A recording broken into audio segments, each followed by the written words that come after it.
আজকে আমরা চলে এসেছি সবাই মিলে জলপেশে পুজো দিতে। আর এখানে এসে দেখছি অনেক লোক এসছে। দেখো তোমাদেরকে জলপেশ মন্দিরটাও দেখাচ্ছি। অনেক এনজয় করেছি আমরা সবাই মিলে। আর এই যে গাছটা দেখছো এখানে সুতো বাঁধতে হয়, তো সুতো বাঁধলাম। তারপরে পুজো করলাম। সবাই মিলে পুজো করে তারপরে অনেক এনজয় করেছি, অনেক কেনাকাটি করেছি, অনেক কিছু সবকিছু তোমাদের সাথে শেয়ার করব। ভিডিওর সাথে থেকো তাহলে দেখতে পারবে। আর এই দেখো এখানে এই যে এইখানে কি যে পুজো বলে এটা জানি না। এখানে বসে আমরা আমাদের নাম দিয়ে পুজো করিয়েছি। আমার ছেলের নামে পুজো করিয়েছি। আর এইখানে গাছটা দেখো কি সুন্দর লাগছে।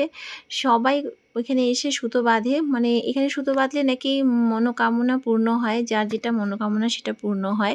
তো আমিও কিছু মনোকামনা বলে এখানে সুতো বেঁধে দিয়েছি। আর এখন যাব ভেতরে। দেখো এই যে ঘটিতে জল জল ফুল কি কি বেলপাতা, কলা এইসব কি কি দেওয়া থাকে ওটা কিনে নিয়ে এখন আমরা চলছি মন্দিরের ভেতরে। মন্দিরের ভেতরে ভিডিও হয়তো করতে দিবে না, ওখানে অনেক ভিড় থাকে। তো এদিকে যতটুকু পারবো ততটুকু করেছি।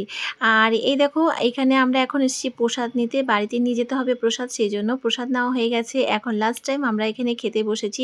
পুজো দিয়ে সবার অনেক খিদে পেয়েছে, তো এখানে আমরা বাড়ি থেকে খাওয়া নিয়ে এসেছিলাম। পুরি, সবজি, ক্ষীর সব নিয়ে এসেছিলাম। তো এখানে বসে আমরা সবাই এখন ডাল পুরি, ক্ষীর, সবজি এসব খাচ্ছি। আর সবাই ফুল মস্তি, ফুল এনজয় করছি, খুব ভালো লাগছে। আর ভিডিওটা খুব তাড়াতাড়ি করে করতে হলো, কেন কি অনেক লং ভিডিও। তোমাদের ভালো লাগলে কমেন্ট